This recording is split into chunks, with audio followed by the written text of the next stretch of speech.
Halo semuanya dan selamat datang. Hari ini kita bakal ngobrolin sesuatu yang kayaknya kita semua udah familiar banget, yaitu kecerdasan. Tapi seperti yang bakal kita lihat, ternyata konsep pintar itu jauh lebih rumit dan seru dari yang kita bayangin. Coba deh, pikirin sebentar. Kalau ditanya begini, apa yang muncul di kepala kamu? Apa langsung kepikiran nilai-nilai di rapor? Atau kemampuan mecahin teka-teki? Atau jangan-jangan malah kepikiran hal lain? Nah, pertanyaan inilah yang jadi inti dari pembahasan kita hari ini. Oke, kita mulai dari dasarnya dulu ya. Pertanyaan, seberapa cerdas Anda, itu ternyata jawabannya susah banget loh. Makanya daripada kita pakai perasaan, mending kita lihat aja deh gimana para ilmuwan mendefinisikan kecerdasan secara formal. Ternyata mereka udah punya satu kesepakatan umum. Jadi, intinya tuh ada 3 poin penting di sini. Pertama, kecerdasan itu soal adaptasi. Seberapa luas kamu menghadapi hal-hal baru. Kedua, kecerdasan itu datangnya dari proses belajar dan pengalaman. Dan yang ketiga, yang paling krusial, adalah gimana kamu pakai apa yang udah kamu tahu buat naklukin tantangan baru. Jadi, ini bukan soal hafalan doang, tapi soal penerapan ya. Nah, dulu banget, para psikolog itu mikirnya simpel banget soal kecerdasan. Mereka percaya sama satu konsep utama yang disebut faktor G. Yuk, kita bedah maksudnya apa. Jadi, idenya Spearman ini simpelnya gini. Katanya ada satu mesin kecerdasan umum di otak kita. Artinya, kalau kamu jago nulis esai, kemungkinan besar kamu juga bakal cepat ngerti konsep matematika yang rumit atau jago strategi pas main catur. Seolah-olah ada satu sumber kekuatan otak yang jadi dasar buat semua kemampuan kita. Tapi, lama-kelamaan, para ilmuwan mulai ngerasa ada yang aneh sama ide ini. Mereka mulai bertanya, masa sih sesimpel itu? Nah, pertanyaan inilah yang jadi titik baliknya, yang membuka pintu ke teori-teori baru yang jauh lebih menarik dan kompleks. Sebelum lanjut, coba deh tes kecil ini. Yang pertama, teka-teki angka. Yang kedua, pertanyaan tentang arti kata. Kamu ngerasa salah satunya lebih gampang dari yang lain nggak? Nah, kemampuan yang kamu pakai buat jawab dua-duanya itu sebenarnya nunjukin dua jenis kecerdasan yang beda banget. Nah, ini dia penjelasannya. Kemampuan kamu buat mecahin deret angka tadi itu namanya kecerdasan cair. Gampangnya nih, ini kemampuan kamu buat mikir cepat, lihat pola, dan beradaptasi sama masalah baru. Di sisi lain, kemampuan kamu jawab soal kosakata tadi itu ngetes kecerdasan terkristal kamu. Ini tuh kayak perpustakaan di kepala kita, isinya semua fakta dan skill yang udah kita kumpulin seumur hidup. Dua-duanya sama-sama penting loh. Gimana kalau ternyata kecerdasan itu bukan cuma satu atau dua jenis, tapi banyak banget? Nah, disinilah seorang psikolog bernama Howard Gardner muncul dengan ide yang revolusioner banget. Katanya, paling nggak ada 8 jenis kecerdasan yang beda. Dan ini dia nih, 8 jenis kecerdasan menurut dia. Coba deh lihat daftarnya, siapa tahu kamu ngenalin diri sendiri di salah satunya. Ada kecerdasan linguistik buat para penulis dan orator. Ada logis matematis buat para ilmuwan. Bahkan ada kecerdasan kinestetik jasmani, kecerdasan fisik yang dipunya para atlet dan penari. Teori Gardner ini benar-benar ngubah cara kita mandang bakat dan kemampuan. Terus, Gardner dapat idenya dari mana sih? Salah satu bukti paling kuat itu datang dari kasus-kasus kerusakan otak. Misalnya nih, ada orang yang karena cedera kepala, jadi kehilangan kemampuan buat memahami ruang di sekitarnya. Tapi kemampuan musik atau bahasanya tetap sempurna. Ini seolah jadi bukti kalau kemampuan-kemampuan ini mungkin emang letaknya terpisah di otak kita. Oke, selain Gardner, ada lagi nih teori lain yang gak kalah menarik dari Robert Sternberg. Dia nyederhanain jadi 3 bagian, kecerdasan analitis atau kecerdasan akademis, terus ada kecerdasan kreatif buat ide-ide baru, dan terakhir kecerdasan praktis alias kecerdasan jalanan buat ngadepin masalah sehari-hari. Menurut Sternberg, buat bisa sukses beneran, kita butuh seimbangin ketiganya. Oke. Dari tadi kan kita ngomongin kecerdasan itu seolah-olah semuanya ada di dalam kepala kita ya. Tapi gimana kalau ternyata nggak sepenuhnya gitu? Gagasan berikutnya ini bakal nantang ide bahwa kecerdasan itu cuma ada di dalam otak kita. Nah, ini ada konsep keren namanya kecerdasan terdistribusi. Gini deh, coba bayangin seorang koki hebat. Dia jago bukan cuma karena otaknya kan, tapi juga karena pisaunya tajam, resep-resep yang dia punya, sama tim di dapurnya yang kompak. Jadi, kecerdasan kita itu nggak cuma di kepala, tapi nyebar di sekitar kita, di alat yang kita pakai, dan di orang-orang yang bantu kita. Coba dipikirin, kamu jadi lebih pintar matematika pas megang kalkulator kan? Nah, itu distribusi fisik. Kamu bisa mecahin masalah lebih cepat pas diskusi bareng teman-teman. Itu distribusi sosial. Bahkan bahasa, bagan, dan diagram yang kita pakai buat mikir, itu semua bentuk distribusi simbolis. Kecerdasan kita itu benar-benar ada di mana-mana. Oke, nah ini nih bagian yang paling penting dan bikin semangat. Setelah lihat semua teori ini, artinya apa sih buat kita sehari-hari? Ini ngebawa kita ke cara pikir yang baru, yang jauh lebih optimis soal kemampuan kita sendiri. Dengerin deh kutipan penting ini. Jadi, anggapan kalau kamu lahir dengan tingkat kecerdasan tertentu dan udah segitu aja nggak bisa berubah, itu salah besar. Sains justru nunjukin gambaran yang jauh lebih fleksibel.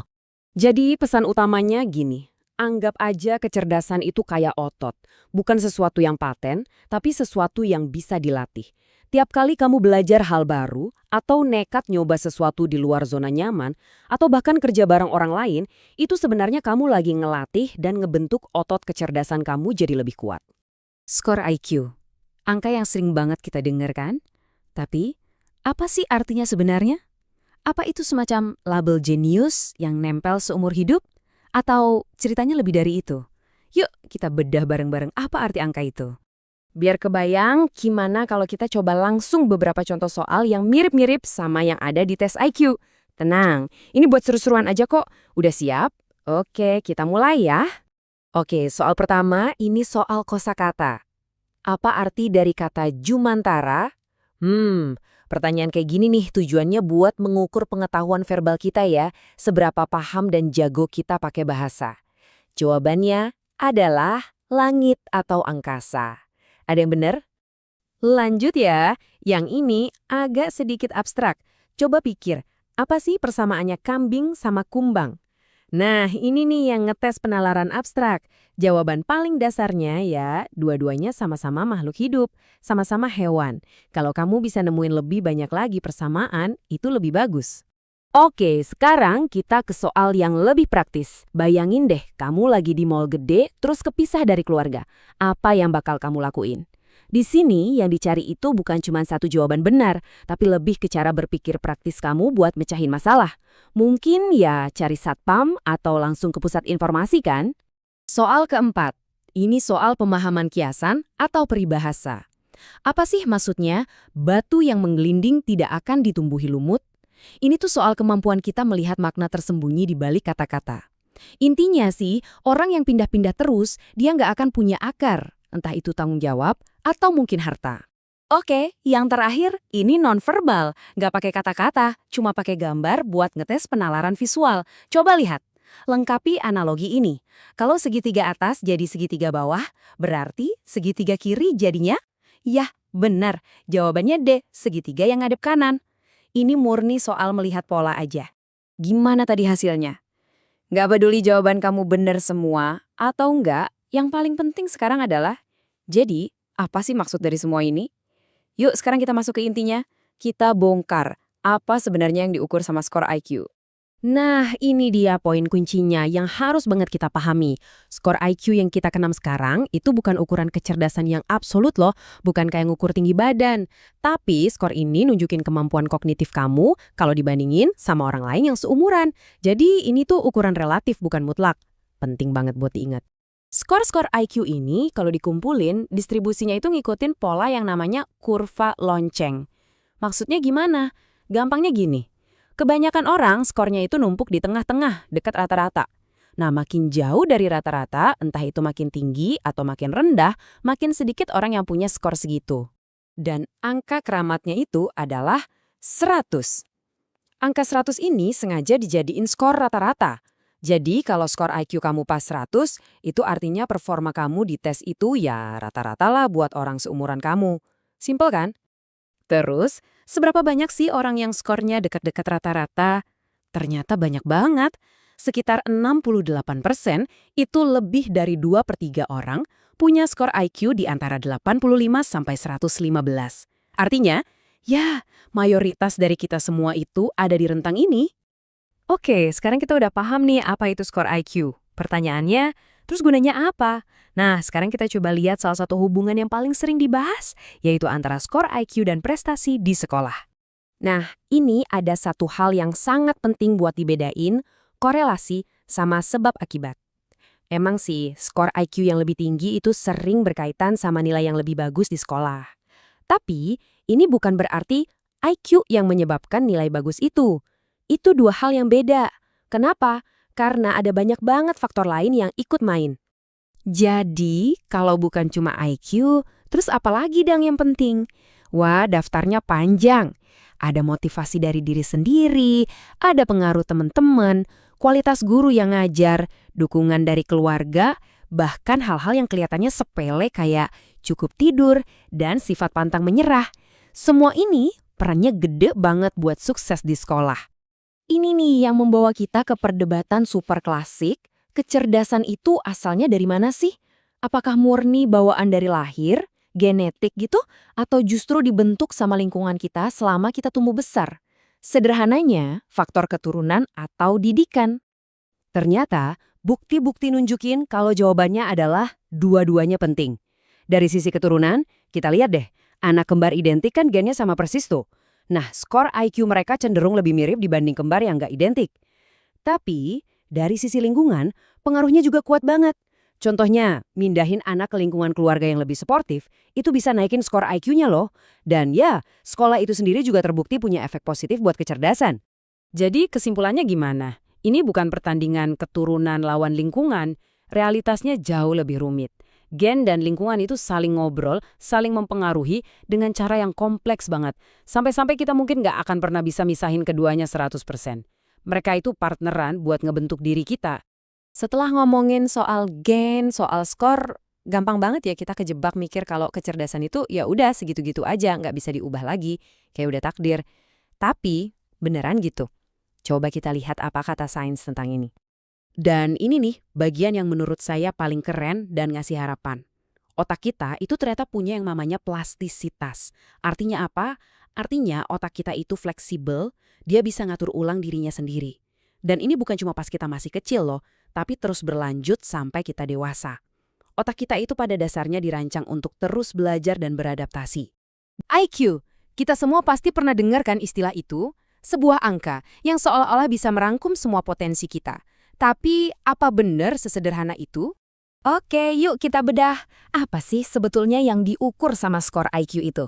Nah, berdasarkan sumber yang kita kaji, kita akan coba kupas tuntas angka yang sering banget disalahpahami ini. Pertama-tama, kita harus sadar dulu nih, kalau skor IQ itu, wah, ceritanya panjang dan rumit. Begini, data historis memang nunjukin adanya perbedaan rata-rata skor tes di antara beberapa kelompok etnis. Dan fakta inilah yang tentu saja jadi sumber perdebatan panas. Pertanyaannya kan, kenapa bisa begitu?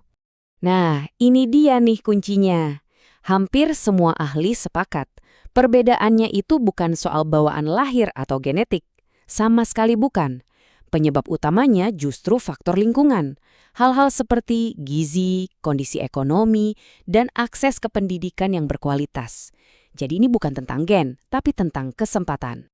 Dan buktinya kuat banget loh. Sumber kita menunjukkan bahwa begitu kondisi lingkungan kayak akses pendidikan dan kesehatan diperbaiki dan dibikin lebih setara, kesenjangan skor IQ antar kelompok itu jadi makin kecil. Ini makin ngegasin lagi kalau lingkungan itu faktor yang sangat menentukan. Ternyata masalahnya lebih dalam dari itu. Definisi cerdas itu sendiri aja nggak sama di semua tempat. Apa yang dianggap jenius di satu budaya bisa jadi dianggap biasa aja di tempat lain. Kutipan ini langsung dari sumber kita, dan ini penting banget. Intinya, pandangan tentang apa itu kecerdasan bisa beda-beda banget antar budaya. Coba deh lihat perbandingan ini. Di banyak budaya barat, cerdas itu sering banget diasosiasikan sama kemampuan memecahkan masalah dengan cepat atau pintar bicara. Tapi, di banyak budaya lain, cerdas itu artinya beda lagi. Bisa jadi soal tanggung jawab sosial, kemampuan menjaga harmoni, atau jago kerja bareng tim. Ini semua kan bentuk kecerdasan yang luar biasa penting, tapi seringkali luput dari tes-tes standar. Ini contoh yang gampang banget dimengerti. Sesuatu yang kelihatannya sepele, seperti seberapa sering seseorang bicara, ternyata bisa diartikan beda banget kan? Nah, kebayangkan gimana sebuah tes yang dibikin berdasarkan satu nilai budaya tertentu bisa jadi nggak adil buat orang dari latar belakang yang berbeda?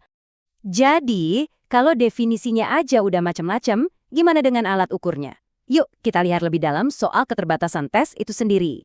Anggap aja tes IQ tuh kayak sebuah foto. Cuma jepretan sesaat. Dia ngasih kita gambaran gimana cara seseorang berpikir di satu waktu tertentu. Tapi jelas bukan potret utuh seumur hidupnya. Jadi ini alat yang berguna, iya. Tapi bukan instrumen ajaib penentu takdir. Dan skor IQ ini ternyata sensitif banget loh. Bayangin aja, cuma karena lagi nggak enak badan, atau ada gangguan sedikit, atau bahkan dites di jam yang salah, skornya bisa beda. Belum lagi kalau kita ngomongin soal latar belakang budaya atau penguasaan bahasa yang belum lancar. Jelas banget kan, banyak faktor di luar kecerdasan yang bisa ngacak-ngacak angka ini. Oke, kita udah bahas nih masalah-masalahnya. Sekarang pertanyaannya, terus gimana dong?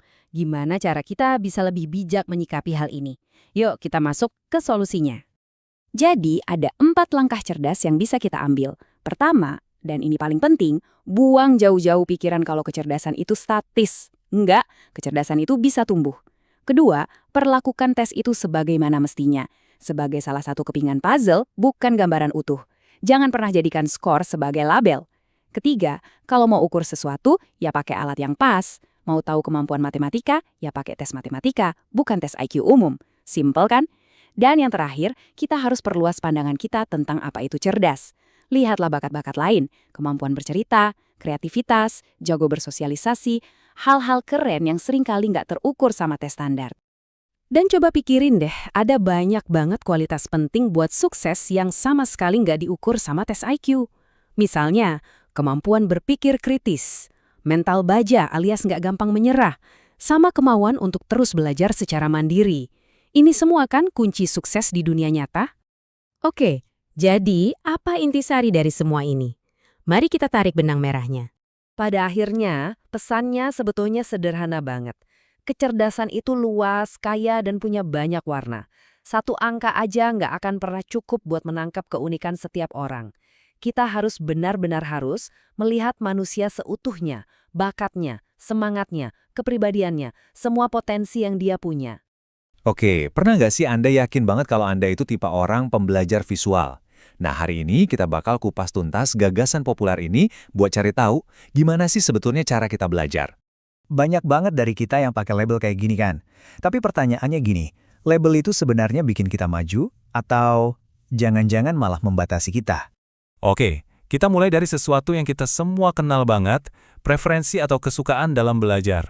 Coba deh kita lihat contoh nyata ini. Ini Harper. Dia yakin banget kalau dia itu pembelajar visual. Jadi, dia merasa cukup dengan mengamati aja di kelas. Nah, Harper ini sama kayak banyak orang pakai label gaya belajar untuk menjelaskan kebiasaannya. Dia percaya cara belajarnya itu ya udah begitu nggak bisa diubah. Dan inilah inti dari teori yang populer banget itu. Kedengarannya kan logis banget ya. Kalau Anda tipe visual, belajarnya lewat gambar. Kalau auditori, ya lewat suara. Teorinya emang kedengaran asyik karena rasanya tuh personal dan gampang dipahami. Tapi, sekarang kita masuk ke bagian yang paling penting nih. Yuk kita lihat apa kata data dan penelitian ilmiah soal gagasan ini. Siap? Nah, ini dia jawabannya. Setelah diuji berulang kali sama para peneliti, kesimpulannya jelas banget. Nggak ada bukti kuat yang mendukung teori itu. Singkatnya, ini tuh cuma mitos yang terlanjur menyebar luas. Jadi poin utamanya gini, meskipun Anda mungkin lebih suka nonton video daripada baca buku, bukan berarti Anda nggak bisa belajar efektif dari membaca kan? Preferensi itu beda sama kemampuan. Otak kita itu jauh lebih fleksibel dan canggih daripada sekedar label-label kaku kayak gitu. Nah, mitos gaya belajar ini sering banget gandengan sama mitos populer lain soal otak. Pasti udah nggak asing lagi ya. Yuk kita bedah soal otak kanan versus otak kiri. Pasti sering lihat kan pembagian kayak gini, orang otak kiri katanya logis dan analitis, sementara orang otak kanan itu kreatif dan intuitif. Ini tuh penyederhanaan yang populer banget di masyarakat kita. Dan inilah fakta ilmiahnya langsung dari para ahlinya. Mereka bilang dengan sangat tegas, nggak ada itu yang namanya orang yang dominan otak kiri atau dominan otak kanan. Otak kita nggak bekerja seperti itu. Kenyataannya, hampir semua yang kita lakuin, dari ngobrol sampai ngerjain soal matematika, itu butuh kerja sama tim yang super solid antara kedua belahan otak. Keduanya saling terhubung dan bekerja bareng sebagai satu kesatuan. Oke, kalau gaya belajar dan dominasi otak itu mitos, terus apa dong yang beneran berpengaruh ke kesuksesan belajar? Nah, jawabannya ada di sesuatu yang disebut disposisi. Beda banget sama gaya yang kesannya udah paten. Disposisi itu lebih soal kebiasaan berpikir yang bisa kita latih. Jadi, ini bukan soal siapa Anda, tapi lebih ke apa yang Anda lakukan saat belajar. Penelitian nunjukin kalau siswa yang punya disposisi-disposisi ini cenderung lebih berhasil. Mereka itu tipe yang seneng sama tantangan berpikir, suka mempertanyakan sesuatu, aktif cari pengalaman baru, dan pikirannya terbuka sama ide-ide yang beda. Gambar ini nunjukin salah satu disposisi yang paling penting, kebutuhan akan kognisi. Gampangnya, ini tuh semacam rasa lapar buat mikir, buat mecahin teka-teki. Orang yang punya ini tuh nggak akan menghindar dari masalah rumit, malah sengaja dicari. Sekarang, yuk kita bahas gimana caranya kita bisa menerapkan ini semua. Bagian ini fokus ke gimana kita bisa secara aktif meningkatkan cara kita belajar. Nah, ini dia kabar baiknya. Anda itu nggak terjebak sama satu gaya. Disposisi kayak rasa ingin tahu dan berpikir kritis itu ibaratnya otot mental. Semakin sering Anda latih, ya semakin kuat jadinya. Jadi, daripada kita buang-buang energi buat nyocokin materi sama gaya belajar yang ternyata cuma mitos, jauh lebih bermanfaat kalau kita fokus membangun kebiasaan berpikir yang produktif. Inilah yang benar-benar menciptakan pembelajar yang tangguh dan adaptif. Oke, pernah kepikiran nggak sih gimana caranya sebuah sistem pendidikan bisa benar-benar memastikan setiap siswa dengan semua keunikan mereka dapat kesempatan yang sama untuk belajar? Nah, hari ini kita akan bedah kerangka kerja dan alat praktis yang membuat semua itu jadi mungkin. Pertanyaan ini nih, jantungnya tantangan dunia pendidikan modern. Gimana caranya kita bisa ngajar semua siswa secara efektif? Jelas ini bukan hal yang gampang, tapi ternyata ada solusinya yang sangat terstruktur dan itu yang akan kita dalami bersama. Coba deh bayangin ruang kelas zaman sekarang. Buang jauh-jauh gambaran barisan meja yang kaku dan seragam. Kelas modern itu udah kayak ekosistem yang hidup, penuh dengan siswa dengan kemampuan yang beda-beda. Dan disitulah tantangannya. Sebagian dari mereka butuh sentuhan khusus biar potensi mereka bisa keluar semua. Dan ini bukan cuma teori loh. Menurut data dari Departemen Pendidikan AS, praktek inklusi alias menempatkan siswa berkebutuhan khusus di kelas reguler itu udah jadi pemandangan umum. Artinya hampir bisa dipastiin di setiap kelas ada siswa yang butuh pendekatan belajar yang berbeda. Jadi ini bukan lagi kasus khusus, tapi udah jadi norma baru. Terus, gimana caranya sistem pendidikan ngadepin tantangan ini? Ternyata ada sebuah landasan hukum yang super kuat yang jadi fondasi dari semuanya. Sebuah undang-undang yang benar-benar mengubah permainan. Nah, ini dia. Individuals with Disabilities Education Act, atau biasa disingkat IDEA. Inilah pilar utama pendidikan di Amerika Serikat. Anggap aja ini kayak janji dari negara, bahwa disabilitas nggak boleh jadi penghalang buat siapapun untuk dapat pendidikan yang layak. Dan komitmen ini tuh bukan hal baru loh. Akarnya udah ada sejak tahun 1975, lewat sebuah hukum publik yang jadi momen bersejarah. Sejak saat itu undang-undang ini terus diupdate, tapi inti semangatnya tetap sama. Keadilan buat semua di dunia pendidikan. Oke, jadi apa sih janji-janji konkret dari undang-undang ini? Jadi, IDEA itu dibangun di atas beberapa pilar fundamental yang tujuannya untuk melindungi hak setiap siswa. Yuk kita lihat satu persatu. Ada 3 jaminan utama nih. Pertama, FAPE. Intinya, setiap anak berhak dapat pendidikan publik gratis yang, nah ini kuncinya, sesuai sama kebutuhan mereka. Kedua, evaluasi yang adil. Proses buat nentuin kebutuhan siswa itu harus objektif, nggak boleh diskriminatif. Dan yang ketiga, LRI. Sebuah konsep yang penting banget yang akan kita bahas lebih dalam sekarang. Nah, kutipan ini benar-benar nangkep inti dari LRI, atau lingkungan yang paling tidak restriktif. Kuncinya simpel banget. Gabungin, jangan dipisah. Tujuannya adalah agar siswa bisa belajar bareng teman-temannya di kelas biasa sebanyak mungkin. Tentu dengan dukungan yang pas buat mereka. Ini semua tentang rasa menjadi bagian dari kelompok, tentang partisipasi. Oke, kita udah ngomongin janji-janji besar dari IDEA. Sekarang kita geser ke alat praktisnya. Gimana cara mewujudkan semua janji itu buat tiap-tiap siswa secara personal? Pertanyaannya kan, gimana caranya undang-undang yang gede ini bisa turun dan benar-benar ngebantu satu orang anak? Jawabannya ada di dalam sebuah dokumen khusus, semacam cetak biru personal yang dibuat bareng-bareng. Dan inilah dia, Program Pendidikan Individual atau IEP. Bayangin aja, ini kayak roadmap atau cetak biru yang dibuat khusus untuk satu siswa. Ini bukan dokumen fotokopian, tapi benar-benar dirancang berdasarkan kekuatan, kelemahan, dan semua keunikan yang dimiliki anak itu. Sekarang isinya apa aja sih dokumen penting ini? Yuk kita intip komponen-komponen spesifik yang bikin sebuah IEP itu efektif. Nah, seperti yang Anda lihat, ini daftar resmi komponen IEP. Kelihatannya rumit ya, banyak banget detailnya. Mulai dari posisi siswa sekarang, sampai rencana setelah lulus nanti. Semuanya dipikirkan matang-matang. Tapi tenang, intinya bisa kita sederhanain kok. Oke, yuk kita pecah jadi 4 langkah simpel. Semuanya mulai dari kinerja saat ini. Ini kayak motret kondisi siswa sekarang. Dari situ kita pasang target, yaitu tujuan tahunan yang bisa diukur. Terus gimana cara nyampe ke sana? Ya, dengan layanan khusus, bisa bantuan, bisa modifikasi. Dan yang paling penting, kita pantau terus lewat pengukuran kemajuan untuk mastiin semuanya di jalur yang benar. Jadi ini siklus yang jalan terus. Dan ini nih yang paling penting. IEP itu bukan kerjaan satu orang. Ini adalah hasil kerja tim. Ada guru, ada spesialis, dan ini kuncinya, ada orang tua.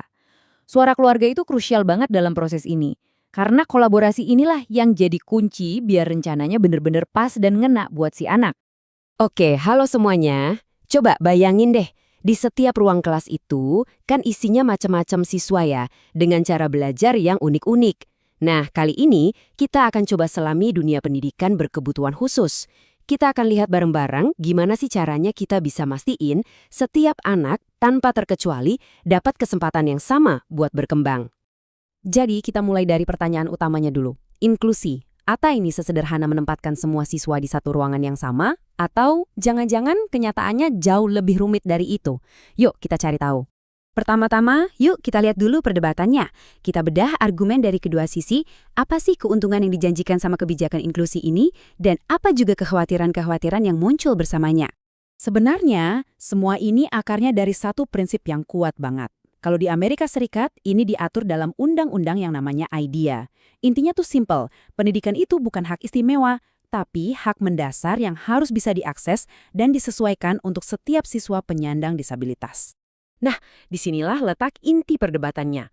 Di satu sisi ada potensi manfaat yang gede banget. Siswa belajar bareng, saling memahami, dan bisa berprestasi. Tapi di sisi lain ada juga kekhawatiran yang wajar. Gimana kalau dukungan khususnya jadi hilang? Terus gimana kita bisa melindungi siswa dari risiko diasingkan atau bahkan dibully? Oke, sekarang kita geser ya. Dari teori dan kebijakan, kita coba buka pintu kelas. Gimana sih wujud inklusi dalam praktek sehari-hari? Ternyata data penelitian tuh cukup jelas loh. Kalau inklusi diterapkan dengan benar, siswa penyandang disabilitas seringkali nunjukin hasil akademis yang lebih baik, perilaku yang lebih positif, dan kemampuan sosial yang makin terasah. Yang paling penting, mereka jadi bagian dari komunitas teman sebayanya, dan itu tuh tak ternilai harganya. Tapi kan, di balik semua data itu selalu ada cerita manusianya. Coba deh dengerin kutipan dari seorang siswa ini. Ini bukti nyata banget kalau inklusi itu bukan cuma soal nilai, tapi soal membangun jembatan empati dan bisa melihat sisi kemanusiaan dalam diri setiap orang. Nah, yang ini penting banget buat diingat. Manfaatnya itu bukan cuma satu arah. Siswa tanpa disabilitas juga ikut diuntungkan. Mereka bukan cuma jadi punya akses ke sumber daya tambahan, tapi mereka juga belajar pelajaran hidup yang paling berharga. Bahwa perbedaan itu bukan penghalang, tapi justru awal dari pemahaman. Oke, kita udah lihat kenapa inklusi itu penting.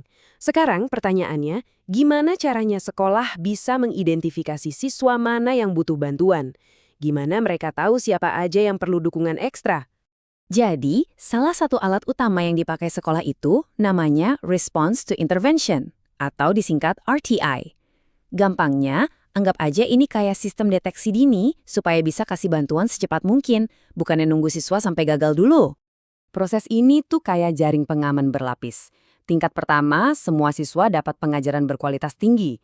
Kalau ada yang mulai ketinggalan, mereka masuk ke tingkat 2, dapat bantuan di kelompok kecil. Nah, kalau itu pun belum cukup, baru deh masuk ke tingkat 3, evaluasi yang lebih mendalam. Ini cara yang sistematis biar nggak ada siswa yang sampai ketinggalan. Pendekatan yang mirip-mirip juga ada buat menangani perilaku, namanya PBIS. Tujuannya sama, bukan buat menghukum, tapi secara proaktif mengajarkan dan mendukung perilaku yang positif. Inilah fondasi untuk menciptakan lingkungan sekolah di mana semua siswa merasa aman dan diterima. Kunci dari inklusi yang sukses. Sebelum kita lanjut, ada satu hal krusial yang perlu kita sadarin. Kelihatannya sepele, tapi ini penting banget. Kata-kata itu bisa membentuk realitas. Cara kita ngomongin siswa bisa mengubah cara kita memperlakukan mereka. Nah, ini dia konsepnya. People first language, atau bahasa yang mendahulukan orangnya. Pergeserannya simple, tapi dampaknya luar biasa. Kita nggak mendefinisikan seseorang dari disabilitasnya.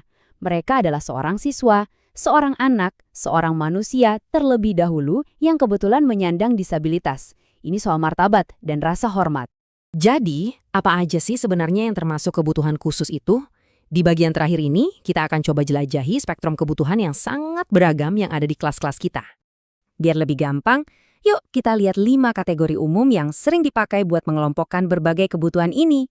Kategori pertama ini mencakup tantangan yang berhubungan sama pemrosesan informasi. Misalnya seperti kesulitan belajar membaca atau matematika, terus ADHD, dan juga kesulitan dalam bicara dan berbahasa.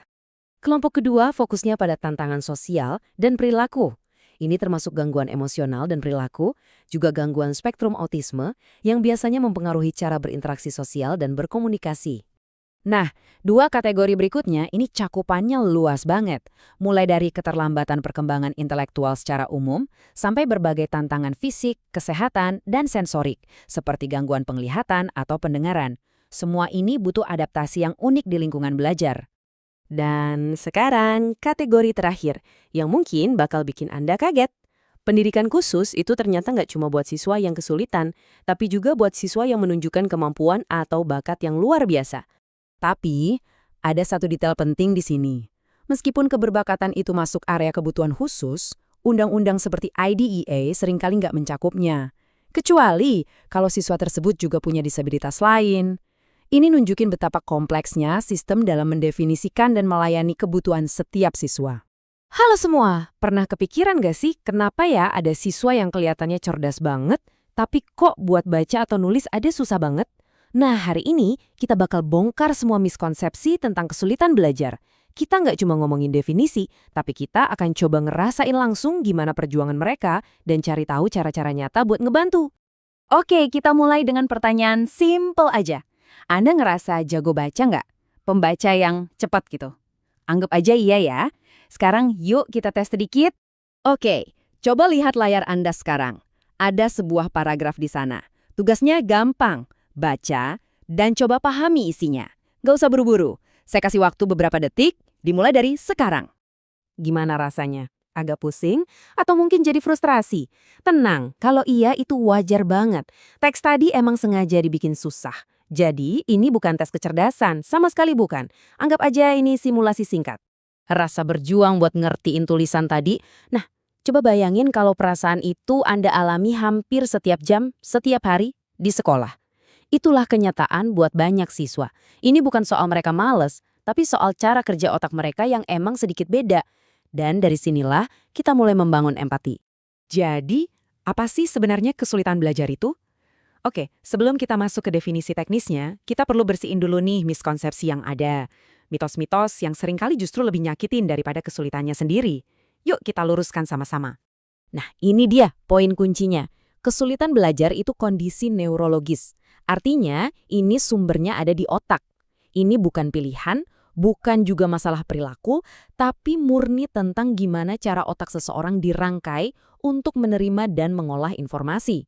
Coba deh perhatiin slide ini baik-baik, karena ini penting banget buat meluruskan salah paham. Jadi, kesulitan belajar itu adalah kondisi neurologis seringkali turunan. Tapi yang lebih penting lagi, ini bukan tanda kecerdasan rendah. Banyak orang jenius yang punya kesulitan belajar. Ini juga bukan kemalasan. Dan yang pasti, ini bukan salah pola asuh orang tua. Menyebut kesulitan belajar itu sama kayak bilang olahraga. Umum banget. Padahal kan jenisnya banyak ya. Nah, kesulitan belajar juga gitu, ada banyak jenisnya. Dan masing-masing punya tantangan yang unik. Sekarang, ayo kita bedah beberapa yang paling umum. Tabel ini nunjukin betapa beragamnya kesulitan belajar. Ada disleksia, di mana huruf-huruf itu seolah-olah menari di halaman. Ada diskalkulia, di mana angka itu kayak bahasa asing yang nggak kita ngerti. Terus ada disgrafia, yang bikin kegiatan sesimpel menulis jadi perjuangan berat. Masing-masing punya tantangan yang spesifik banget. Teori aja kan nggak cukup ya.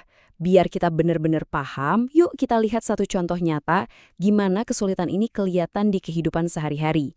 Kita bakal fokus ke kesulitan menulis. Ini mungkin kelihatannya kayak coret-coretan acak, tapi ini tuh potret perjuangan yang luar biasa. Ini adalah usaha seorang anak umur 7 tahun yang mencoba nulis kalimat sederhana, "Saya percaya pada polisi." Ini bukan karena dia males. Coba bayangin, frustrasinya pas otaknya tahu mau bilang apa, tapi tangannya nggak bisa menuliskannya dengan benar. Inilah gambaran nyata dari disgrafia. Dan kita juga harus ingat, dampaknya itu jauh lebih luas dari sekedar nilai di rapor. Perjuangan ini bisa merembet ke area lain, jadi susah fokus kalau ada temen yang ngogol, susah ngikat tali sepatu, atau bahkan jadi canggung pas bergaul karena salah baca ekspresi wajah teman. Ini tantangan yang mereka hadapi 24 jam sehari. Oke, kita udah lihat gimana perjuangannya. Sekarang bagian yang paling penting, solusinya. Kabar baiknya adalah kesulitan belajar itu bukan vonis mati. Ada banyak banget strategi dan pendekatan yang terbukti efektif. Yuk kita lihat jalan keluarnya. Semuanya dimulai dari lingkungan. Coba deh bayangin kita disuruh fokus kerja, tapi di depan kita ada 10 TV nyala. Mustahil kan? Nah, hal-hal sederhana kayak nutup gorden atau ngerapiin meja, itu bisa jadi game changer. Lingkungan yang tenang dan teratur itu ibarat fondasi yang kokoh buat otak biar bisa belajar. Selanjutnya, kita adaptasi cara mengajarnya. Gini deh, kalau pintu depan kekunci, kita pasti cari jendela kan? Sama kayak belajar. Kalau siswa nggak paham lewat tulisan, coba jelaskan lewat gambar, video, atau bahkan lewat gerakan. Kuncinya itu fleksibel, dan sajikan informasi secara bertahap dan jelas. Terus, kita kasih mereka alat bantu atau scaffolding. Ini kayak kita ngasih tangga ke orang yang mau mencapai tempat tinggi. Kita nggak gendong dia, kita kasih dia alatnya, kita ajarin trik-trik buat mengingat, kita tunjukin cara pakai spell checker. Tujuannya bukan buat manjain, tapi buat ngebangun kemandirian mereka. Nah, ini mungkin ide yang paling bisa mengubah cara pandang kita. Coba deh baca kutipan ini. Selama ini kan kita sering lihat kesalahan sebagai kegagalan. Coba kita balik. Kesalahan itu adalah data. Setiap jawaban yang salah itu kayak peta yang nunjukin di mana tempatnya seorang siswa tersesat. Dengan peta itu, kita bisa datang dan nunjukin jalan yang benar. Pernah nggak sih ngerasa otak Anda itu kayak punya terlalu banyak tab yang kebuka barengan? Nah, hari ini kita bakal coba kupas tuntas perasaan itu, yaitu ADHD. Kita bakal coba lihat lebih dalam, melampaui stereotip-stereotip yang sering kita dengar untuk benar-benar paham apa itu ADHD. Sensasi di mana pikiran Anda itu kayak loncat-loncat dari satu hal ke hal lain, atau susah banget fokus sama satu kerjaan. Kalau Anda pernah ngerasain itu, ya, Anda udah sedikit ngintip gimana rasanya dunia ADHD. Rasa kewalahan inilah yang jadi titik awal penjelajahan kita hari ini. Oke, jadi apa sih ADHD itu? Kalau dilihat dari kacamata klinis, yuk kita bedah bareng-bareng karakteristik utamanya biar kita semua punya pemahaman yang sama. Nah, ini dia kata kuncinya. Signifikan dan kronis. Jadi ini bukan soal sesekali susah fokus atau pas lagi banyak energi aja ya. Tapi ini adalah tantangan yang terus-menerus dan benar-benar berdampak ke kehidupan sehari-hari. Mari kita lihat 3 pilar utamanya. Pertama, inatensi. Ini bukan berarti males loh. Bayangin aja, Anda lagi coba dengerin satu lagu, tapi di saat yang sama ada 10 lagu lain yang diputar barengan. Pusing kan? Terus ada hiperaktivitas. Ini tuh dorongan dari dalam buat terus gerak, kayak ngetuk-ngetuk jari atau goyangin kaki tanpa sadar. Dan yang terakhir, impulsivitas. Nah, ini tuh soal bertindak tanpa jeda buat mikir, kayak langsung nyeletuk jawaban sebelum pertanyaannya selesai. ADHD itu jauh lebih rumit daripada sekedar anak yang gak bisa diam. Yuk kita lihat data dan karakteristik lainnya biar kita dapat gambaran yang lebih utuh. Coba bayangin, 6,4 juta, itu angka yang gede banget. Di Amerika Serikat aja segitu jumlahnya. Ini nunjukin kalau ADHD bukan kondisi yang langka, tapi sebuah kenyataan yang dihadapi jutaan keluarga dan juga para guru setiap harinya. Dan lihat deh, sejak awal tahun 2000-an, angka diagnosisnya itu naik sampai 53%. Wah, kok bisa? Ini bukan berarti ADHD tiba-tiba mewabah. Ini lebih karena kita, masyarakat dan juga tenaga medis, sekarang jadi lebih sadar dan lebih jago ngenalin gejalanya. Yang menarik juga, ada perbedaan gender yang cukup kelihatan. Anak laki-laki itu kemungkinannya 2 kali lipat buat didiagnosis. Kenapa ya? Salah satu teorinya sih karena gejala pada anak laki-laki itu seringkali lebih kelihatan dari luar, kayak hiperaktif. Sementara pada anak perempuan, gejalanya lebih ke dalam, misalnya susah fokus, jadi kadang nggak terlalu kelihatan dan luput dari perhatian. Dan ini nih yang penting banget buat kita pahami. ADHD itu kayak dua sisi mata uang. Di satu sisi, ada tantangan yang nyata banget, kayak susah ngatur waktu atau kesulitan dalam bergaul. Tapi, di sisi lain, seringkali ada kekuatan super yang tersembunyi. Imajinasi dan kreativitas mereka bisa luar biasa banget. Oke, angka dan fakta udah kita lihat. Tapi itu semua kan gambaran dari luar. Biar benar-benar ngerti, kita perlu dengar langsung dari orang yang ngalamin. Gimana sih rasanya hidup dengan label ini setiap hari? Betul, data emang bisa ngasih kita gambaran umum, tapi data nggak bisa menceritakan soal pergulatan batin, soal emosi yang dirasain, makanya kita perlu mendengar langsung ceritanya. Ini dia, sebuah catatan tulisan tangan dari seorang siswa SMA. Ditulis nggak lama setelah dia dapat diagnosis ADHD. Bahkan sebelum kita baca isinya, ya dari coretan tangannya aja udah kerasa banget emosinya. Dengerin deh kutipan ini, kuat banget. Ungkapan kayak api yang tidak dapat dipadamkan dan benci orang di kamar saya itu nunjukin rasa sakit, frustrasi, dan perjuangan buat nemuin jati diri yang dalam banget. Ini udah bukan lagi sekedar soal susah fokus, ini tentang gimana kondisi ini ngebentuk cara seseorang mandang dirinya sendiri. Perjuangannya emang nyata, tapi bukan berarti nggak ada harapan sama sekali. Justru sebaliknya, selalu ada jalan ke depan. Yuk kita bahas strategi-strategi yang bisa bantu untuk meraih kesuksesan. Nah, pendekatan terbaik itu biasanya gabungan dari dua hal ini. Anggap aja pengobatan itu kayak servis mesin, biar otaknya lebih siap buat fokus. Tapi kan mesin bagus aja nggak cukup. Anda tetap butuh kursus nyetir kan? Nah, itulah gunanya intervensi edukasi. Untuk ngajarin keterampilan praktis sehari-hari. Oke, strategi pertama. Kalau pikiran rasanya berantakan, coba deh beresin dulu dunia di sekitar kita. Ini bisa bantu banget. Jadi, fokus kita sekarang adalah membangun sistem organisasi yang rapih dan efektif. Ini semua intinya soal gimana caranya bikin hal-hal yang abstrak jadi lebih nyata. Misalnya, jangan cuma bilang belajar untuk ujian, tapi pecah jadi tugas-tugas kecil. Baca bab 1, bikin rangkuman, kerjain soal latihan. Punya rutinitas harian juga penting loh. Ini bantu otak yang gampang teralihkan untuk tahu apa langkah selanjutnya tanpa harus mikir keras. Lanjut, strategi kedua. Gimana caranya kita bisa bantu seseorang buat tetap fokus, padahal otaknya itu sebetulnya didesain buat terus-terusan nyari hal baru yang menarik. Logikanya sebenarnya simpel. Kalau kita nggak bisa ngubah kabel di otaknya, ya kita ubah aja lingkungan di sekitarnya. Hal-hal kayak pakai noise cancelling headphones atau ngerjain tugas paling susah di pagi hari pas energi lagi penuh-penuhnya, itu cara cerdas buat bekerja sama dengan otak ADHD, bukan malah melawannya. Baik. Kita udah jalan-jalan cukup jauh nih di dunia ADHD. Sekarang, waktunya kita kumpulin semua poin-poin penting yang udah kita bahas. Jadi, apa aja yang perlu kita ingat? Pertama, ADHD itu nyata. Ini gangguan perkembangan syaraf, bukan sekedar karakter. Kedua, ini umum banget dan kompleks, dengan banyak karakteristik lainnya. Ketiga, pengalaman orang yang menjalaninya bisa sangat berat secara emosional. Dan yang paling penting, dengan dukungan yang pas, baik itu pengobatan maupun strategi praktis, individu dengan ADHD bisa banget sukses dan berkembang. Pernah nggak sih Anda melihat seorang siswa yang kelihatannya cerdas banget, tapi kok susah ya buat mengungkapkan idenya? Atau mungkin kesulitan banget saat membaca dan menulis? Nah, hari ini kita akan bahas cara-cara praktis untuk mendukung siswa-siswa seperti ini, membantu mereka menemukan suara mereka, dan tentunya meraih kesuksesan. Yuk, kita mulai dari satu pertanyaan yang paling mendasar dan jadi inti dari semua ini. Gimana caranya Anda bisa membantu seorang siswa menemukan suaranya? Pertanyaan ini tuh bukan cuma soal ngomong ya, tapi tentang gimana kita bisa membuka potensi mereka sepenuhnya. Mari kita cari jawabannya bareng-bareng. Oke, sebelum kita bisa membantu, kita kan harus paham dulu ya apa yang sedang kita hadapi. Jadi, mari kita mulai dengan mendefinisikan tantangannya. Memahami dasarnya itu adalah langkah pertama yang paling penting untuk bisa memberikan dukungan yang tepat sasaran. Jadi, apa sih sebenarnya gangguan bicara dan komunikasi itu?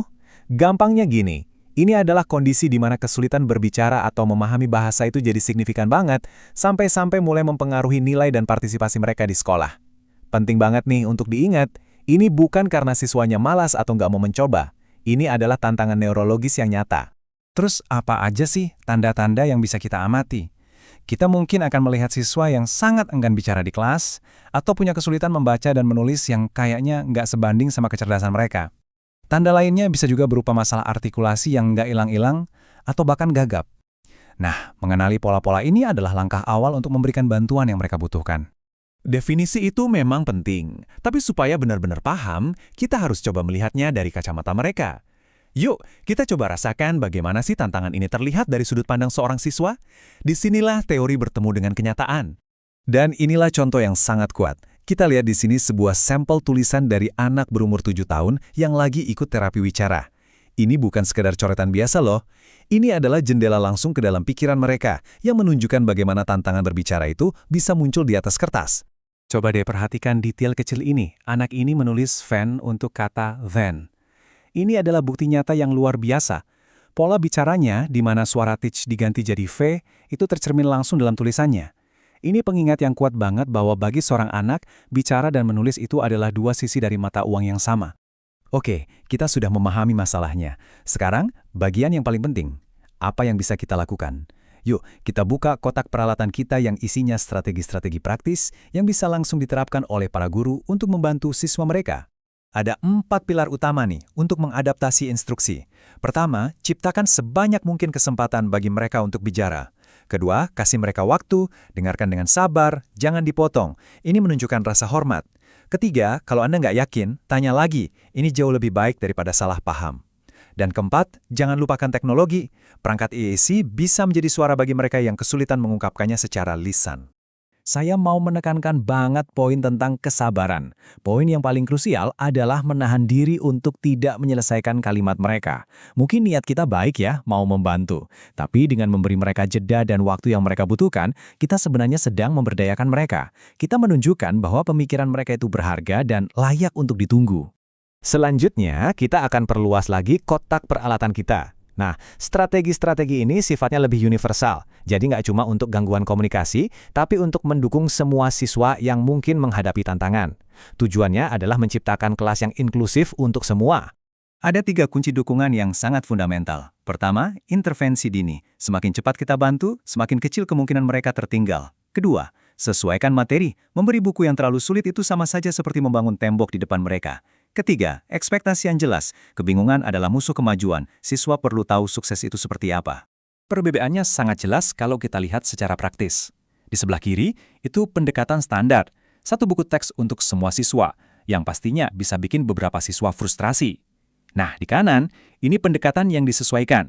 Ada pilihan lain seperti materi yang lebih mudah, audiobook, atau software text-to-speech.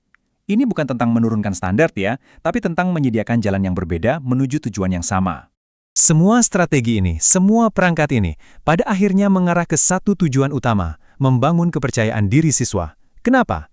Karena teknik mengajar terbaik di dunia pun nggak akan berhasil kalau siswa itu sendiri nggak percaya kalau mereka bisa berhasil. Itulah tujuan akhir kita. Ini dia inti permasalahannya. Bagi siswa yang sudah sering sekali mengalami kegagalan, mereka butuh bukti nyata bahwa usaha mereka itu membuahkan hasil. Melihat kemajuan, sekecil apapun itu, adalah bahan bakar yang mendorong mereka untuk terus maju dan tidak menyerah. Jadi, gimana cara kita membangun momentum ini? Ada 3 langkah praktis. Pertama, pecah tugas besar menjadi tujuan-tujuan kecil yang bisa diraih, ini untuk menciptakan kemenangan kecil setiap hari. Kedua, ajak mereka mencatat keberhasilan ini di dalam jurnal. Ini membuat kemajuan mereka jadi terlihat nyata. Ketiga, berikan mereka kesempatan untuk jadi ahli dalam sesuatu yang mereka kuasai. Ini adalah pengingat yang kuat bahwa mereka juga mampu dan berbakat. Kita semua pasti pernah lihat kan, ada siswa di kelas yang perilakunya menantang, yang bikin kita bertanya-tanya. Nah, seringkali di balik itu semua ada perjuangan yang gak kelihatan. Dalam pembahasan kali ini, kita akan coba bedah lebih dalam tantangan sosial, emosional, dan perilaku yang dihadapi para siswa. Dan yang paling penting, gimana sih caranya kita bisa jadi pendukung yang lebih baik buat mereka? Oke, kita mulai dari sebuah cerita nyata tentang seorang siswa bernama Kirk. Waktu kelas 10, perilakunya yang tiba-tiba jadi galak dan suka melawan itu bukan sekedar kenakalan biasa loh. Itu adalah sebuah sinyal, titik awal dari sebuah kisah yang nunjukin betapa pentingnya kita buat ngerti apa yang sebenarnya terjadi di balik layar. Perjalanan Kirk, kalau kita lihat di sini, itu benar-benar kayak spiral yang menarik dia ke bawah. Tragis ya, awalnya cuma dari perubahan perilaku kecil, ujung-ujungnya punya konsekuensi yang mengubah hidupnya. Gimana coba, seorang siswa yang baik-baik aja di kelas 9 bisa berakhir dikeluarin dari sekolah? Yuk kita coba cari tahu ada apa sebenarnya. Cerita kayak Kirk ini sering banget akarnya ada di perjuangan batin yang mendalam. Nah, buat memahaminya, kita perlu kenal sama yang namanya gangguan emosional dan perilaku. Ini bukan cuma sekedar label ya, tapi ini adalah jendela buat kita ngintip perjuangan mereka yang tersembunyi. Yang perlu kita garis bawahi, ini tuh bukan soal lagi bete atau fase remaja biasa. Gangguan emosional itu pola perilaku yang konsisten, sebuah rintangan nyata yang bikin siswa susah buat belajar, susah buat berprestasi, dan susah buat bangun hubungan sama teman atau gurunya. Nah, ini dia salah satu tantangan terbesarnya.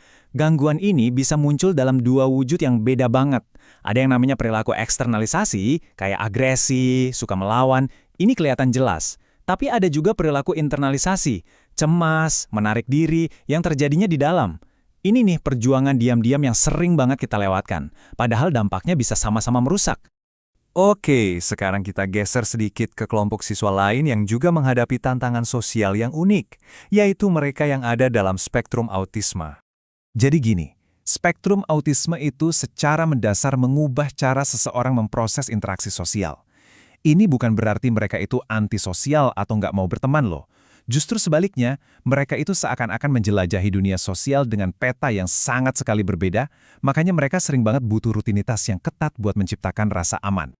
Dan ternyata, ini lebih umum dari yang kita bayangkan loh, mempengaruhi sekitar 1 dari 68 anak di Amerika Serikat. Yang menarik juga, ada perbedaan gender yang cukup mencolok. Anak laki-laki 5 kali lebih mungkin didiagnosis daripada perempuan. Ini jadi pertanyaan penting ya, apa kondisinya emang beda antar gender, atau cara kita mendiagnosisnya yang perlu dilihat lagi? Gak ada yang bisa ngejelasin perjuangan ini lebih baik dari siswa itu sendiri. Coba lihat deh, ini daftar tulisan tangan dari Jeremy, seorang siswa dengan autisme, tentang apa sih artinya jadi nggak keren menurut dia. Hal-hal kayak ngomong di kelas atau pakai kata-kata jelek, itu nunjukin betapa rumit dan membingungkannya aturan sosial yang buat kita mungkin, ya biasa aja. Jadi, entah itu gangguan emosional atau autisme, sebetulnya ada beberapa ciri umum dan tanda-tanda peringatan yang bisa kita, sebagai pendidik dan orang tua, pelajari untuk kita kenali. Seringkali sinyalnya itu udah ada jauh sebelum krisisnya memuncak. Mungkin nilai akademisnya mulai turun, atau dia jadi sering bolos. Atau mungkin dia kelihatan menarik diri dari teman-temannya, atau jadi minderan. Ini semua bukan sekedar kenakalan remaja loh. Ini adalah sinyal bahwa ada sesuatu yang lebih dalam yang butuh perhatian kita. Dan kadang, tanda-tandanya bisa jadi sangat serius, dan ini sama sekali nggak boleh kita abaikan.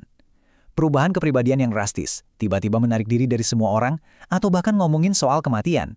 Ini semua adalah lampu merah.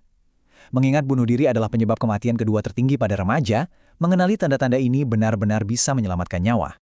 Oke, setelah kita paham tantangannya, pertanyaan terbesarnya adalah, terus kita bisa apa? Nah, untungnya, ada strategi-strategi praktis yang bisa banget kita terapkan di kelas untuk membuka jalan kesuksesan bagi siswa-siswa ini. Kuncinya ada di 4 pilar ini. 1. Tunjukkan minat yang tulus. 2. Kasih mereka pilihan dan rasa kontrol. 3. Pastikan fondasi akademis mereka kuat. Dan 4. Selalu waspada sama tanda-tanda bahaya. Ini adalah perubahan cara pandang yang mendasar. Dari yang tadinya cuma mau mengatur perilaku, menjadi benar-benar memahami dan peduli sama kebutuhan siswa. Yuk kita coba lihat contoh kasusnya. Bayangin deh, ada gangguan yang umum banget di kelas. Misalnya seorang siswa yang suka ngamuk tiba-tiba dan nggak bisa ditebak.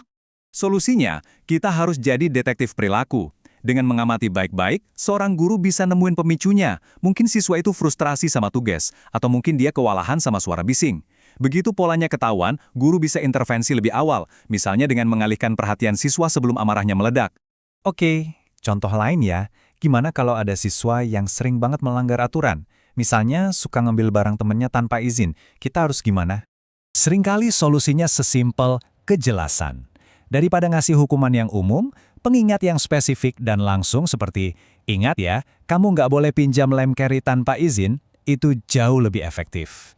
Aturannya jadi jelas, jadi konkret. Ini bukan soal menghukum, tapi soal mengajar dan memperjelas batasan. Dan mungkin, dari semua strategi yang ada, inilah yang paling penting dari semuanya. Sabar. Ini bukan lari sprint, tapi maraton. Daripada mengharapkan perubahan instan, rayakanlah setiap perbaikan kecil. Setiap langkah kecil ke arah yang benar adalah sebuah kemenangan besar. Oke, selamat datang semuanya. Hari ini kita bakal ngobrolin sesuatu yang penting banget. Gimana sih cara kita menciptakan kelas di mana setiap siswa, apapun gaya belajar atau tantangan mereka, bisa benar-benar sukses. Kita akan sama-sama cari tahu cara memahami dan mendukung siswa dengan keterlambatan perkembangan umum dan mengubah tantangan jadi peluang. Nah, ini dia pertanyaan intinya. Gimana caranya kita beralih dari pendekatan yang satu untuk semua ke lingkungan belajar yang benar-benar bisa menyesuaikan diri? Buat jawab itu, kita harus mulai dari dasarnya dulu. Kita harus paham dulu apa sih yang sebenarnya kita bicarakan. Oke, langkah pertamanya kita harus satu frekuensi dulu soal bahasa. Soalnya nih, di dunia pendidikan, label itu pengaruhnya besar banget. Makanya penting banget untuk beralih dari istilah-istilah lama yang mungkin kesannya negatif dan mulai pakai terminologi yang lebih akurat dan lebih menghargai. Jadi, istilah yang benar sekarang itu disabilitas intelektual. Dan ini bukan cuma ganti kata doang loh, ini benar-benar soal ganti cara pandang. Fokusnya tuh bukan pada keterbatasannya, tapi pada keterlambatan perkembangan yang teramati. Ini ngasih kita titik awal yang lebih positif buat ngasih dukungan yang tepat. Nah, ini kuncinya nih.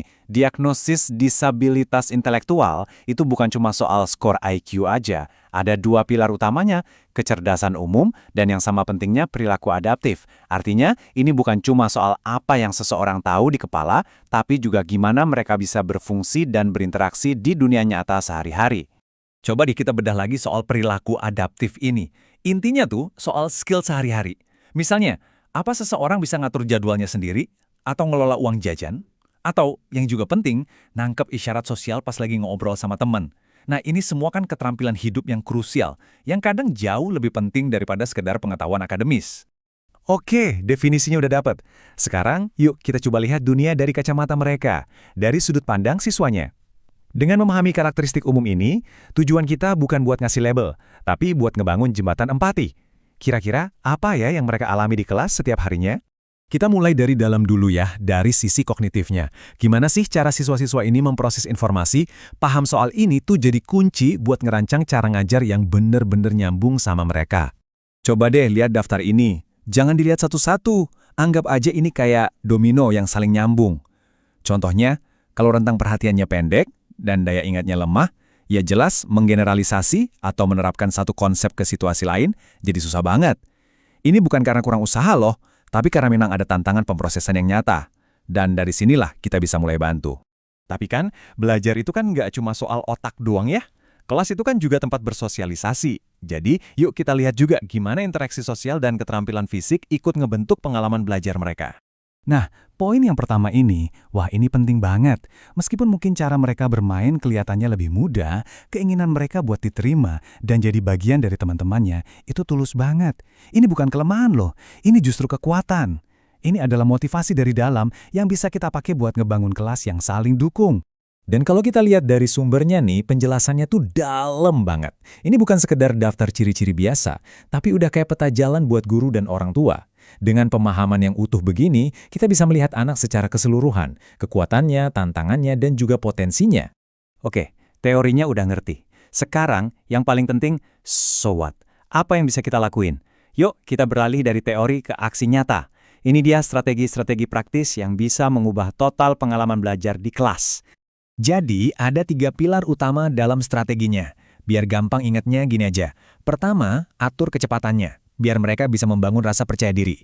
Kedua, kasih bantuan atau scaffolding buat ngebangun pemahaman. Dan ketiga, ajarin keterampilan hidup buat membangun kemandirian. Ketiganya ini bukan hal yang terpisah, tapi satu paket pendekatan yang nyambung. Contoh ini tuh ngejelasin konsep scaffolding dengan pas banget. Daripada kita kasih instruksi umum kayak tolong anterin ini, instruksi yang dipecah jadi langkah-langkah kecil, pergi ke kantor, kasih ke Bulogan, balik lagi ke sini, itu ngasih peta jalan yang jelas dan nggak bikin bingung. Ini bisa ngilangin rasa cemas dan bikin siswa merasa berhasil. Nah, inilah scaffolding dalam bentuknya yang paling sederhana tapi efektif. Dan lagi-lagi ya, kalau kita lihat sumbernya, kelihatan banget gimana strategi-strategi ini tuh nyambung semua. Ini bukan soal teori yang ribet, tapi soal tindakan nyata yang terbukti berhasil. Pelan-pelan aja ngajarnya, kasih dukungan yang jelas, dan hubungkan apa yang dipelajarin dengan dunia nyata. Dengan cara itu, kita benar-benar ngebuka jalan buat mereka biar sukses. Pernah kebayang gak sih gimana rasanya belajar di dunia yang rasanya gak dirancang buat kamu? Nah, hari ini kita bakal lihat lebih dekat tantangan fisik dan sensorik yang dihadapi sebagian siswa. Dan gimana caranya kita bisa bangun ruang belajar yang benar-benar nyaman buat semua. Coba deh bayangin sebentar, kalau kamu nggak bisa lihat papan tulis, nggak bisa dengerin guru, atau bahkan buat ngejalanin hari aja rasanya udah capek banget. Ini bukan teka-teki loh, ini kenyataan yang dihadapi banyak siswa setiap hari. Dan pertanyaan inilah yang bakal kita coba jawab bareng-bareng.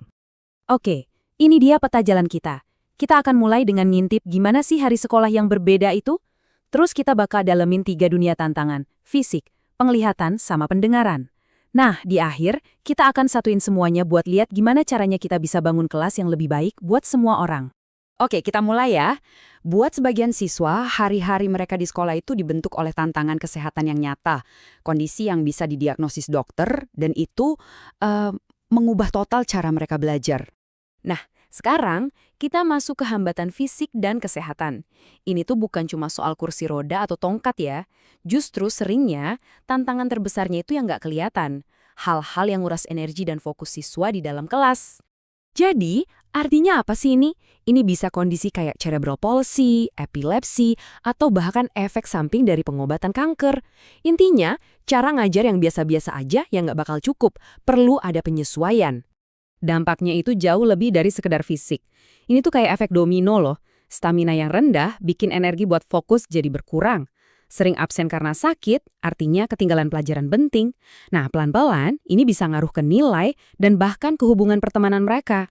Coba deh, renungin kutipan ini. Efek samping kognitif bisa muncul 3-5 tahun setelah pengobatan kanker selesai. Ini tuh pengingat yang ngena banget. Kalau perjuangan itu nggak berhenti pas perawatan medis selesai. Tantangan kayak kehilangan memori atau sulit konsentrasi bisa jadi pertempuran jangka panjang yang nggak kelihatan. Terus, solusinya gimana? Kuncinya ada di fleksibilitas. Mungkin artinya ngasih waktu ekstra buat tugas, atau ngebolehin mereka jawab lisan aja, nggak perlu nulis. Tapi yang paling penting adalah ngebangun empati di antara teman-teman sekelas, biar tercipta lingkungan di mana semua orang merasa diterima. Oke, kita pindah ke tantangan berikutnya. Di dunia yang visual banget kayak sekarang, gimana ya caranya siswa dengan keterbatasan penglihatan bisa belajar dan berkembang? Definisi ini penting banget, karena ini nunjukin adanya spektrum. Gangguan penglihatan itu bukan cuma soal gelap total loh. Bisa jadi seseorang cuma bisa lihat area yang kecil banget, kayak ngintip lewat sedotan. Kebayang kan gimana itu ngubah total cara mereka berinteraksi sama dunia? Dampaknya itu jauh lebih dalam dari sekedar nggak bisa lihat. Coba deh bayangin, gimana jelasin apa itu gunung ke orang yang belum pernah lihat? Atau gimana caranya nangkep sarkasme kalau kamu nggak bisa lihat senyum tipis di wajah seseorang? Nah, inilah tantangan-tantangan tak terlihat yang mereka hadapi setiap hari. Perbedaannya, wah jelas banget. Di satu sisi ada kelas standar, di sisi lain ada solusi-solusi sederhana yang bisa mengubah segalanya.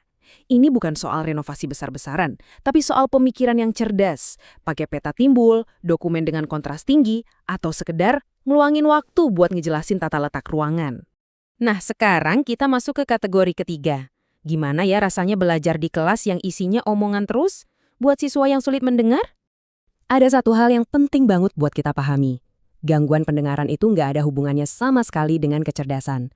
Masalahnya bukan di kemampuan mereka buat belajar, tapi diakses mereka ke informasi di dunia yang didominasi oleh suara. Nah, disinilah kita lihat betapa krusialnya akses ke bahasa sejak dini, entah itu bahasa isyarat atau lisan. Tanpa itu, perkembangan bahasa dan bahkan kemampuan membaca bisa tertinggal.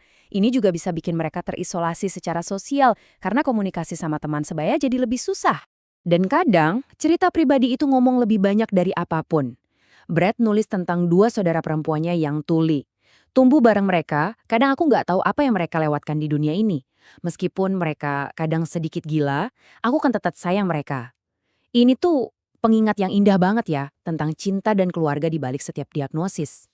Lagi-lagi, solusinya itu praktis banget dan bisa kita lakuin. Ngurangin suara berisik, nambahin visual, ngomong yang jelas. Ini tuh perubahan-perubahan kecil dengan dampak yang luar biasa besar. Oke, kita udah bahas tantangan-tantangan spesifiknya. Sekarang, yuk kita lihat gambaran besarnya. Gimana caranya kita satuin semua ini buat menciptakan lingkungan yang benar-benar inklusif? Nah, ini dia intinya. Tujuannya bukan ngasih perlakuan khusus sebagai tambahan, tapi mastiin akses yang setara sejak awal. Ini pergeseran mindset ya, dari yang tadinya cuma mengakomodasi, jadi benar-benar inklusif. Tabel ini nunjukin betapa kerennya konsep desain universal. Lihat deh, lorong yang lebar di kolom ruang fisik, Itu kan nggak cuma bantu pengguna kursi roda, tapi juga guru yang bawa banyak barang. Terus software speech to text di kolom teknologi, itu nggak cuma bantu siswa tuli, tapi juga mereka yang lebih suka belajar sambil baca. Nah, disitulah indahnya, mendesain untuk satu kelompok seringkali bermanfaat buat semua orang. Coba deh, kalau saya sebut kata siswa berbakat, apa yang langsung muncul di pikiran Anda? Pasti gambarannya anak yang nilainya sempurna, selalu angkat tangan di kelas, ya kan? Tapi, gimana kalau gambaran itu sebetulnya, ya kurang tepat? Yuk kita bedah bareng-bareng mitos ini, dan kita lihat apa sih yang sebenarnya ada di balik label berbakat. Nah, ini dia kan gambaran yang paling umum. Siswa teladan, rapornya isinya A semua.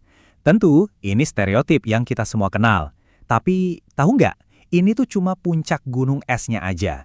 Cerita yang sebenarnya jauh lebih dalam. Dan jujur, jauh lebih menarik. Betul. Kenyataannya itu ya kayak gunung es tadi. Prestasi yang kita lihat itu cuma puncaknya.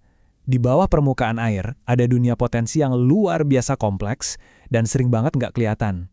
Nah, buat paham semua ini, kita harus mulai dari awal. Mendefinisikan ulang apa sih arti berbakat itu sendiri? Oke, kita masuk bagian pertama. Definisi sejati. Di sini kita bakal lihat kalau berbakat itu sekali lagi, bukan cuma soal nilai. Ternyata banyak banget loh sekolah yang salah kaprah dalam membedakan antara siswa berbakat sama siswa yang cuma berprestasi tinggi. Dan perbedaan ini penting banget. Coba perhatikan baik-baik definisi ini. Kata kuncinya ada di kemampuan atau bakat. Ini ngomongin soal potensi, bukan semata-mata hasil akhir yang udah jadi. Dan yang gak kalah penting, mereka memerlukan layanan khusus. Ini menegaskan kalau bakat mentah aja tuh nggak cukup. Tanpa dukungan yang pas, potensi itu bisa hilang begitu aja. Nah, disinilah letak perbedaan utamanya. Gini deh, seorang gitaris jenius bisa jadi dapat nilai C di pelajaran sejarah kan? Sebaliknya, siswa yang selalu juara kelas mungkin jago banget mengikuti aturan dan sistem, tapi belum tentu punya bakat bawaan yang unik. Ironisnya, banyak program berbakat di sekolah-sekolah itu sebenarnya program buat siswa berprestasi tinggi. Mereka salah menyaring, fokusnya ke nilai, bukan ke potensi mentahnya. Dan bakat itu bukan sulap ya, ini adalah kombinasi yang rumit. Ada faktor genetik, jelas. Tapi lingkungan, bimbingan dari mentor, dan dukungan dari orang sekitar, itulah bahan bakar yang bisa mengubah percikan kecil potensi jadi api kreativitas yang menyala-nyala. Oke, sekarang kita tahu apa itu keberbakatan. Yuk kita lihat lebih dekat, seperti apa sih profil siswanya? Nah, disinilah ceritanya jadi makin seru, karena karakteristik mereka itu seringkali penuh dengan kontradiksi yang sama sekali nggak kita duga. Beberapa ciri ini mungkin nggak aneh lagi ya buat kita. Kosakatanya lebih kaya, belajarnya cepat, standarnya tinggi, ini semua ciri yang kita kenal. Mereka bisa jadi sangat percaya diri di bidang akademik dan gampang banget bosen sama tugas yang gitu-gitu aja. Tapi, sisi lain dari profil mereka, nah, itu yang jauh lebih tak terduga. Dan ini dia poin yang brilian sekaligus penting banget buat kita pahami. Kepercayaan diri mereka yang tinggi di bidang akademis itu nggak otomatis nular ke area lain di hidup mereka. Seorang jenius matematika bisa jadi merasa sangat nggak pede di lapangan olahraga atau waktu ngaca. Ini benar-benar menghancurkan mitos kalau mereka itu hebat dalam segala hal. Dan yang paling penting untuk diingat, mereka tetaplah anak-anak atau remaja biasa. Mereka juga khawatir soal pertemanan, cemas apakah mereka bisa nyambung sama teman-temannya, dan merasakan semua gejolak emosi yang sama seperti orang lain. Kemampuan kognitif mereka yang luar biasa itu nggak bikin mereka kebal dari kebutuhan dasar manusia untuk diterima dan terkoneksi. Inilah inti masalahnya. Ketika seorang siswa kemampuannya jauh melampaui kurikulum standar, sekolah bisa terasa sangat membosankan, bahkan menghambat perkembangannya. Mereka butuh tantangan yang berbeda, sama seperti siswa lain yang mungkin butuh bantuan tambahan. Pendidikan yang modelnya satu ukuran untuk semua, jelas nggak akan berhasil buat mereka. Oke, kita udah tahu siapa mereka dan apa tantangannya. Sekarang, pertanyaan terpenting, gimana cara kita bantu mereka? Kabar baiknya, ada strategi-strategi konkret yang bisa kita terapkan. Mari kita bedah 5 cara kunci untuk membina bakat mereka. Inti dari semua strategi ini sebetulnya satu, personalisasi. Bukan ngasih kerjaan kali lebih banyak, tapi ngasih kerjaan yang berbeda dan lebih mendalam. Hubungkan mereka dengan teman selevel biar diskusinya seru, dorong mereka bikin proyek sendiri sesuai minatnya, dan kalau bisa, carikan mentor di luar sekolah yang bisa membuka wawasan baru. Ini semua tentang menumbuhkan, bukan sekedar mengisi kepala. Nah, ini pengingat yang krusial banget. Karena banyak hal terasa mudah buat mereka, siswa berbakat seringkali nggak pernah belajar gimana rasanya berjuang dan berlatih keras. Jadi, pas mereka akhirnya ketemu tantangan yang benar-benar sulit, mereka bisa cepat menyerah. Mengajarkan mereka nilai dari kerja keras dan latihan itu sama pentingnya dengan membina bakat alami mereka. Pernah kepikiran gak sih gimana caranya kita bisa bikin semua siswa, tanpa terkecuali, dengan segala keunikan mereka, punya kesempatan yang sama buat sukses di sekolah? Nah, selamat datang di pembahasan kita kali ini. Kita bakal kupas tuntas soal isu yang super penting ini, kesetaraan di ruang kelas. Oke, buat ngebahas ini, kita mulai dari data dulu ya. Angka-angka ini nunjukin persentase siswa yang dapat layanan pendidikan khusus, dipecah berdasarkan ras dan etnis mereka. Coba deh, Anda lihat sebentar. Ada sesuatu yang aneh atau janggal nggak menurut Anda? Dan langsung ada satu angka yang menonjol banget, 17%. Ini tuh tingkat identifikasi buat siswa Indian Amerika dan pribumi Alaska. Jauh di atas rata-rata nasional loh. Angka ini bukan cuma statistik biasa ya. Ini kayak lampu alarm yang bikin kita nanya, kok bisa bedanya sejauh ini sih? Nah, untuk ngejawab pertanyaan tadi, kita harus gali lebih dalam lagi. Nggak bisa cuma lihat angkanya aja. Di bagian pertama ini, kita bakal bongkar gambaran yang tidak setara ini dan faktor-faktor rumit apa aja yang ada di baliknya. Gini. Seringkali orang mikir kalau perbedaan kayak gini tuh ya karena faktor bawaan, tapi para ahli justru nunjuk ke arah yang beda banget. Mereka bilang, akar masalahnya itu ada di faktor-faktor luar, dari mulai kondisi lingkungan hidupnya, gizi yang kurang, sampai akses ke pendidikan yang berkualitas itu terbatas. Semua ini ternyata ngebentuk peluang seorang anak. Sekarang coba bayangin Anda itu seorang guru yang lihat data tadi. Kira-kira apa yang bakal Anda lakuin? Nah, disinilah kita masuk ke dilema pendidik. Sebuah pergulatan batin yang mereka hadapi setiap hari buat nemuin keseimbangan yang pas. Ini dia pertarungan batin seorang guru. Di satu sisi, ada rasa takut buat salah kasih label ke siswa, yang stigmanya bisa kebawa seumur hidup kan. Tapi di sisi lain, ada tanggung jawab yang gede banget buat mastiin siswa yang emang beneran butuh bantuan, ya harus dapat bantuan. Wah, setiap keputusan itu taruhannya besar. Terus gimana dong jalan keluarnya? Ada satu ide yang menurut saya kuat banget. Gimana kalau kita berhenti ngeliat label disabilitas itu sebagai sesuatu yang permanen? Coba deh anggap itu sebagai klasifikasi sementara. Jadi cuma status yang bisa berubah seiring kemajuan si siswa di kelas. Wah, ini bisa mengubah cara pandang kita total. Ternyata, masalah identifikasi siswa ini punya dua sisi loh. Di satu sisi, ada siswa yang terlalu banyak diidentifikasi. Nah, di sisi lain, ada bakat yang terabaikan. Ini siswa-siswa yang punya potensi luar biasa, tapi malah nggak kelihatan di program untuk anak berbakat. Yuk kita lihat sisi lain dari koin ini. Jadi, kita lihat ada pola yang cukup mengkhawatirkan di sini. Beberapa kelompok siswa itu jumlahnya kebanyakan di pendidikan khusus. Tapi di saat yang sama, jumlah mereka malah sedikit banget di program siswa berbakat. Ini bukan masalah di satu area doang. Ini tantangan identifikasi yang sifatnya sistemik. Solusinya, kita harus melihat lebih dari sekedar tes standar. Soalnya, keberbakatan itu bisa muncul dalam banyak bentuk loh. Bisa jadi kemampuan belajar yang super cepat, cara berpikir yang original, atau mungkin bakat yang luar biasa di bidang seni atau musik. Para pendidik perlu banget dilatih buat ngenalin tanda-tanda ini. Oke, setelah kita paham betapa rumitnya masalah ini, sekarang kita pindah ke solusi. Dan kabar baiknya, ada loh strategi yang bisa membantu semua siswa tanpa terkecuali. Mari kita jelajahi perangkat universal ini untuk membangun kelas yang lebih adil bagi semuanya. Nah, inti solusinya itu ada di sebuah konsep keren yang namanya desain universal. Biar gampang, coba bayangin deh ada tangga, terus di sampingnya dibangun jalan landai. Awalnya kan jalan itu buat pengguna kursi roda ya, tapi ternyata orang tua yang bawa kereta bayi juga kebantu. Kurir yang bawa barang juga jadi lebih gampang. Nah, itu dia idenya. Jadi kita rancang pembelajarannya dari awal supaya fleksibel dan bisa diakses semua orang, bukan baru dibenerin pas sudah ada masalah. Tentu aja, semua ini harus dimulai dari pola pikir. Ini bukan cuma soal teknik ngajar, tapi sebuah filosofi. Jadi kita harus fleksibel dalam mengajar, punya ekspektasi yang tinggi untuk semua siswa, dan yang paling penting, membangun budaya kelas di mana setiap anak merasa diterima dan didukung penuh. Pola pikir tadi harus diubah jadi tindakan nyata dong. Artinya, guru harus proaktif, manfaatin teknologi bantu yang ada, jangan ragu buat konsultasi sama para ahli di sekolah, dan yang paling penting, bangun kerjasama yang kuat sama orang tua. Anggap aja mereka itu bagian dari tim sukses siswa. Dan pada akhirnya, tujuan utamanya adalah memberdayakan siswa. Artinya, kita harus mastiin mereka punya fondasi yang kuat. kasih mereka kesempatan buat ikut nentuin proses belajar mereka sendiri, dan sebagai pendidik, kita harus terus waspada, proaktif nyari siswa yang mungkin butuh bantuan, bahkan sebelum mereka minta tolong.